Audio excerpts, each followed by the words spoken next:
Why is it when we see death, we assume a terrible thing has happened? Are you picturing a struggle? That there was suffering? Are you imagining the expression on their face? A face that's begging for mercy? Or maybe their final thought, why is this happening to me? And how does it feel when these deaths are happening in your neighborhood? Right down the street on your favorite avenue, where all your favorite shops and restaurants are, where you like to bring your family, where you like to bring your friends. Does it scare you? Does it affect you? Do you feel you need to do something about it? Or do you just carry on and watch it happen? Here's a man who's been running a small business on Whyte Avenue for years, but today, that's going to end. Meet Mark Frost. Hey, Mark. So you didn't get strangled and beaten to death last night? No, it's still here. So it must be a special day then. Yeah, every day is a special day. It's great to have a positive outlook on life. Good to be going from there. Mark's optimism is what has allowed him to survive this long. But optimism isn't enough to keep a business open. This is Mark's faithful employee, Tiana. Today is her last day. The store's closure marks an end to a chapter in her life. The small independent business does not provide job security in this economy. Hi, Tiana. She's actually quite friendly.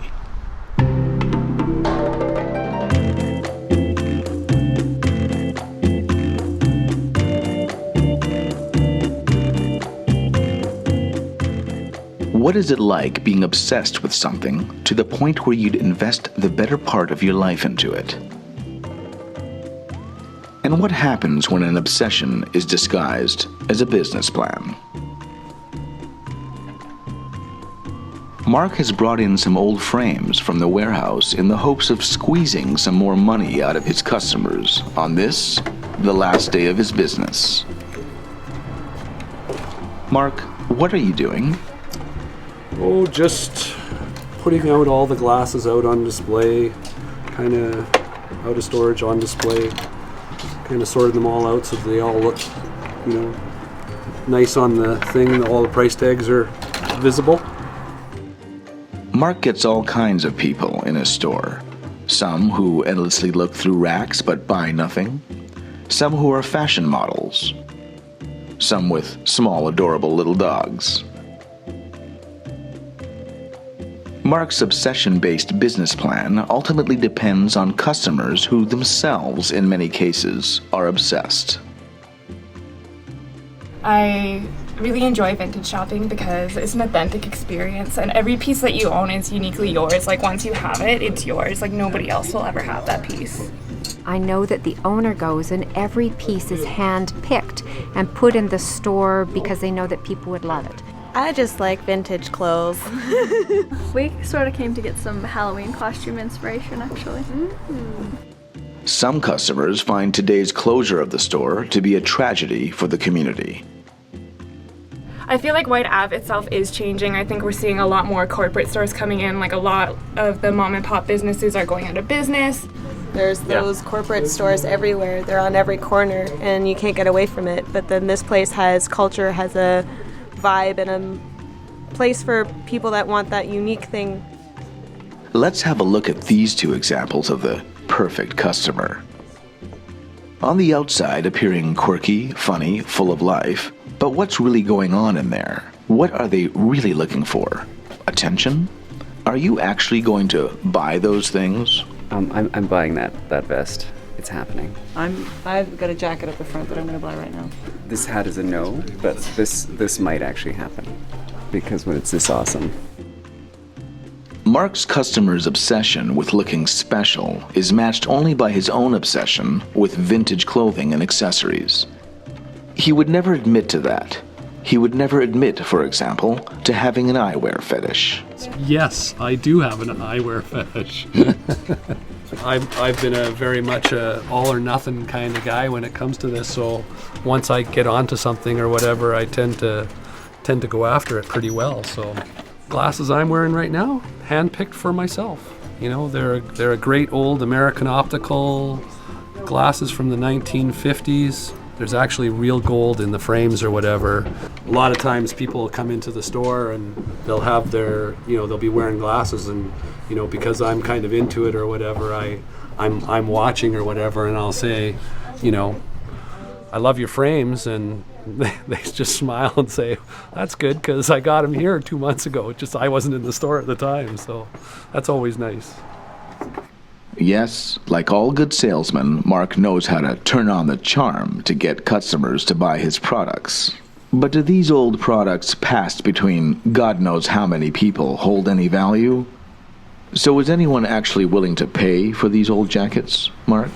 Oh yeah, you know, people love old leather. It's you know, it's broken in, it's got a little bit of character, there's blemishes and stuff on it. It looks like they've had it for a while, you know, so. Mark has gone into the back room to get for us what he defines as a big surprise. So this is a great old jacket.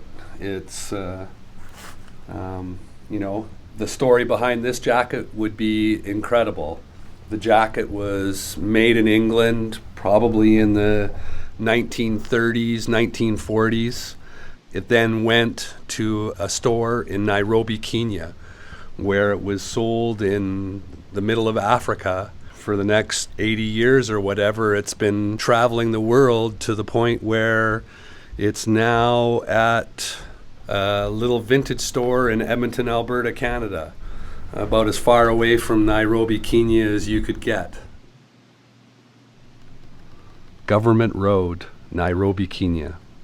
Yeah, it's hard to find something that's almost 100 years old these days that's in this kind of condition. The bonus is that it actually fits me as well.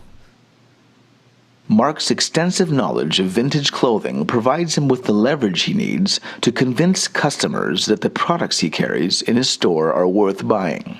These products are left over from the initial pillaging he does to squirrel away the best items for his personal collection. Whatever is left will be sold to obsessed customers who keep coming back for more.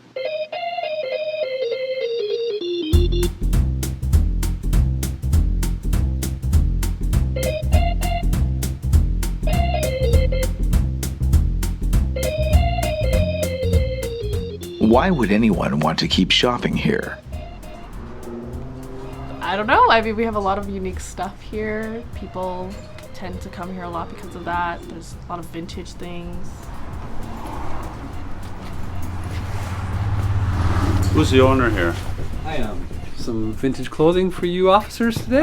No, I'm sure you've heard about the recent deceased found up the avenue. Yeah, heard the radio this morning. Yeah, isn't it like 6 Have you people now? heard anything? Kind of figured you guys would have got them already.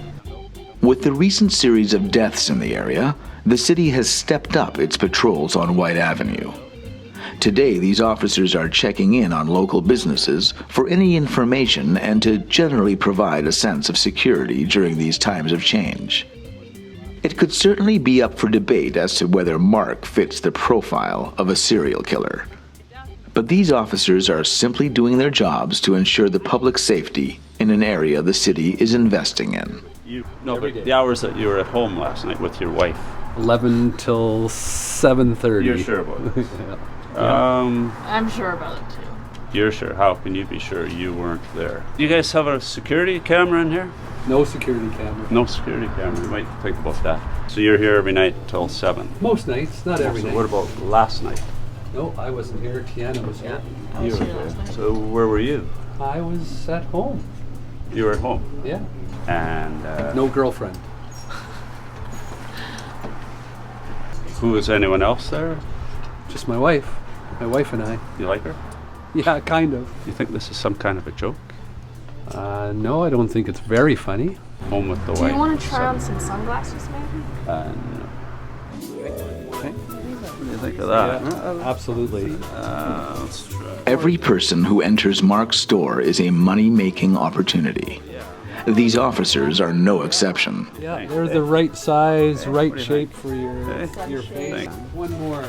His old school one-on-one approach is something to be admired for nostalgia. However, this inefficient sales tactic is outdated and cannot result in the revenue needed to sustain a business on Whyte Avenue today. It really goes with the, cop costume thing you gotta go around here.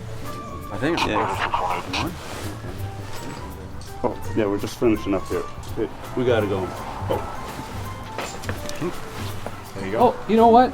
You can have these, officer. Oh, no, that's okay. Yeah, we'd love, they look great on you. Are you sure? Please, yeah. Take please. them. They look really good on you. them. Yeah. Thanks, guys. I'm going on a fishing trip in 1972. I'm kind of like a poser, like I don't wear glasses, but if I ever see really nice frames, I get clear lenses put into them. It's very taboo. A lot of people are like, oh my god, you don't actually wear glasses, you're such a liar, but they will never know. They look real, so I say, whatever. Clearly, Tiana is a reliable and hardworking individual. Mark is fortunate to have someone like Tiana working for him. One must wonder if someone with such potential enjoys working here. You must spend a lot of the day just organizing clothes on racks. Yeah, it's part of the job. Is there something you'd rather be doing than this right now? Perhaps sipping on a latte, listening to some cool tunes. Well, I get paid to do this, so I guess no. She has a very good work ethic. Even on this, her last day, she is intent on giving Mark an honest day's work for an honest day's pay. Do you have a lot of friends that come in here to shop and hang out? Yeah, they come in pretty often. Do you and your friends have a favorite radio station? Or do you like surfing for music on the internet? Do you mind? It would appear that our two model customers have finally made some decisions, and they are indeed taking full advantage of today's closing sale. Why do you shop here? Why wouldn't I? Seriously though, couldn't you find any of this stuff at the larger vintage stores? Not this stuff. This is special. I'm pretty sure you can find a lot of the stuff at some of the larger second-hand retail outlets. I'm pretty sure I couldn't, and I'm definitely sure that I don't care. It's that smug, arrogant approach to life that characterizes the target clientele of this type of establishment. Always trying to exude this superiority through sustainability culture. Always trying to get something for nothing. Do you mind if we take the hangers? Yeah, sure, I'll put them in for free. Awesome, thanks. See? Awesome. Awesome? Really? Is Mark really any different than the chain stores? Doesn't he just want the same thing they do? The truth is, he wants what we all want. Cash. Lots of it. And anyway, look who he claims to be connecting with. These people. People who will do anything to try to convince us that they support this poor independent store owner. The reality? Despite what they'll try to make us believe about connecting with others on some supposedly meaningful cultural level, ultimately they are looking for one thing only: the best deal they can get. A way to spend as little money as possible under the guise of being fashionable. Mark puts just as much thought into manipulating people into getting his products as the big chain stores do. For him, it's all about making money, and he'll do anything he needs to do to get his quirky, obsessed customers to pay for clothing nobody wants to wear. So that in the end, the result is this. Customers who think they've got something in common with him, leaving overjoyed with piles of clothing they'll probably wear once and then either throw away or dump at some vintage store for a dime, and start the cycle again.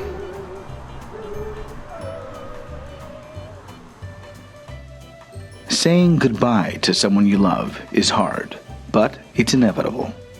In some fashion, in some way, we eventually have to say goodbye to the people we love, or they have to say goodbye to us.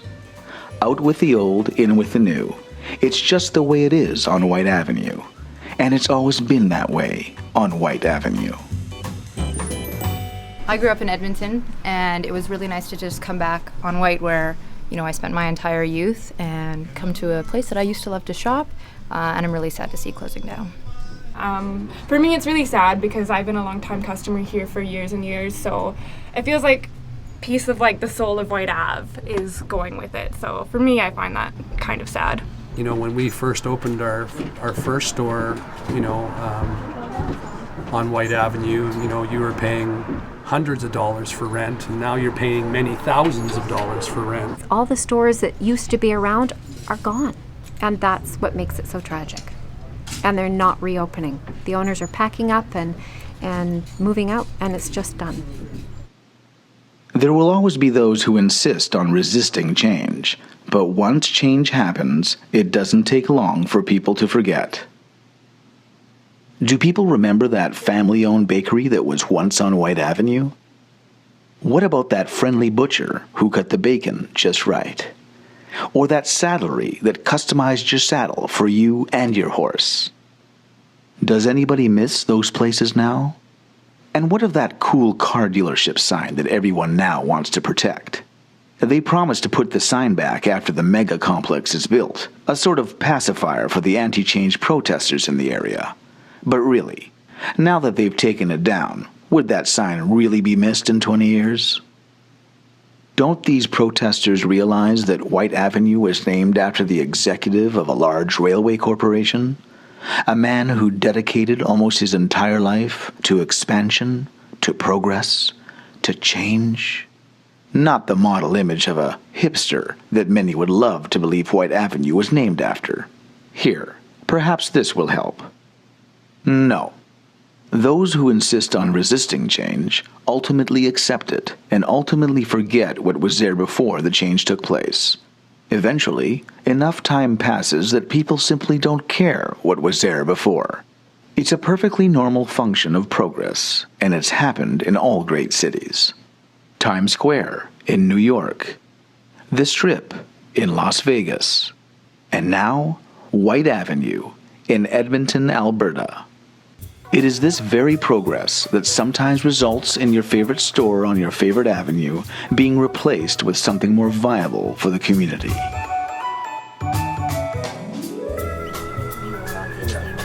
I just kind of, and like I'm more like of the modern, like I'm like, oh, what's new? What's the hottest new bar, restaurant, or whatever? Yeah. I haven't really. Every once in a while, a customer who doesn't fit the mold comes into Mark's store. She has come in today to look for specific pieces of vintage clothing for a photo shoot tomorrow. She is worldly, has class, has fashion sense. She is an example of the type of customer that Whyte Avenue needs more of. And, by her own admission, she wouldn't normally shop here. To be honest, I've walked past here a million times. I've never really come in. Actually, we're doing a shoot tomorrow, so we have this retro 70s kind of inspiration. And we're actually pulling close for the shoot. For me, like, I don't even shop in Canada basically anymore. If I'm shopping in Canada, it's in Toronto or Vancouver. The girls in Europe, and even the guys, they dress amazing. Like, every time they go out, they look top notch, like from their shoes to even their accessories and stuff like that. Like, if you, for example, wear some of the outfits I have in my closet, I have certain clothes that I only wear when I'm international, because if I walked into a place in Edmonton wearing that, people would stare at me and be like, okay, like, you live in Edmonton, calm down. So I do like to have my own little twist on things, so I don't want 3 other girls in the same party having my similar outfit. This skirt, I think with like some high-waisted boots or something like that, maybe like a crop top, like, I could definitely see myself wearing this in the fall. The store's closure means that this is the first and last time she is shopping here. Do you regret not coming in here before? Honestly, no. It's getting close to closing time. Are you counting the minutes, Tiana? Are you planning on partying with your friends tonight to celebrate your last day of work here? Can you just, like, give me some space, please? Thanks.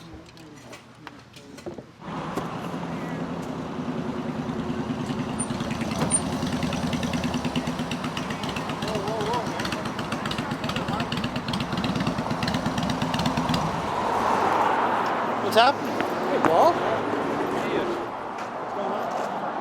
An old friend has decided to drop by to offer moral support for Mark. Business is terrible. Paul is an ex-employee from years ago. There is no question that Mark has touched the lives of many who have been through his store and would regularly frequent Whyte Avenue. Hey, Tan. How you doing? That's rough. Yeah. How about you? How's the poetry? Poetry is music. Yeah.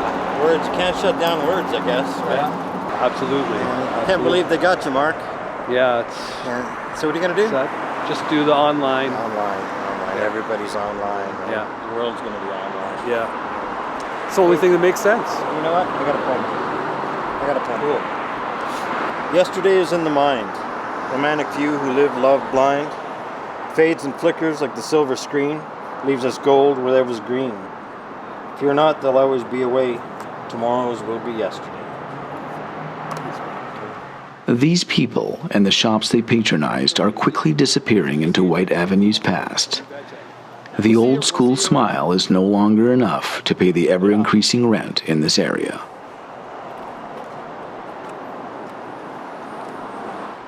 Are you surprised that Mark's store is closing? A little bit. I mean, but I guess not, right? It's the way the world works. Nothing gold stays, right? Robert Frost said, right? It's the way that works. Can't believe they got Mark, you know? You'd think places like this would be around forever. They've been around for so long. But time changes, man. I hate change. I hate change. Man. Can't believe they got Mark.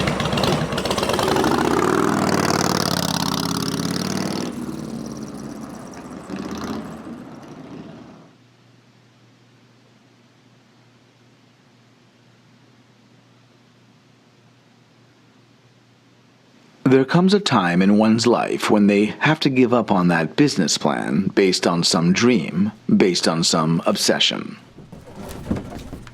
Hi. Done? That time has come for Mark, who is now faced with the prospect of filling boxes and laying off employees. You in tomorrow? Yeah, I can come help. Okay. What time? Finish boxing up. Noon? Sure, sounds good. All right. And what is to become of Tiana, Mark's devoted employee? Well, she'll find another job. Maybe she'll be much happier in the structured environment of a larger chain store. Right, Tiana? She's actually quite friendly.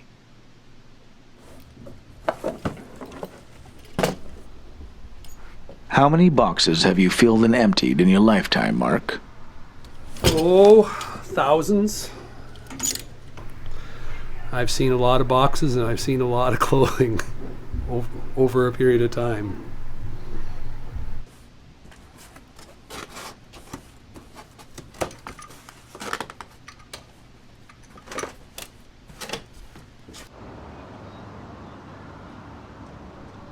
This will be the last time Mark goes through the evening ritual of closing his store.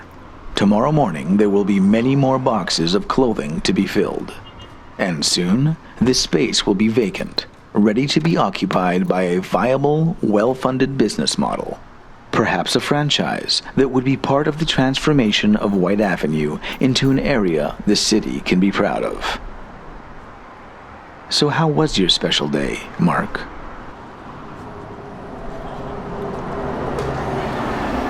Special, all right. Have you thought about why this is happening to you?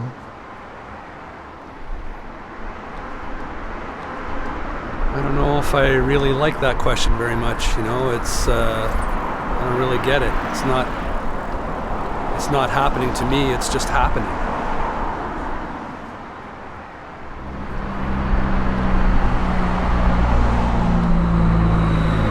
Place my heart and my soul.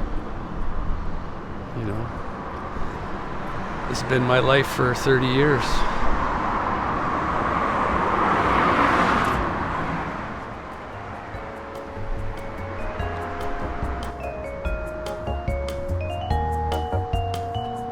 Yes, indeed. Saying goodbye to someone you love is hard, but it's inevitable. It's part of what moves things forward. You tried your best, Mark, but now it's time to say goodbye and make room for progress, for something new.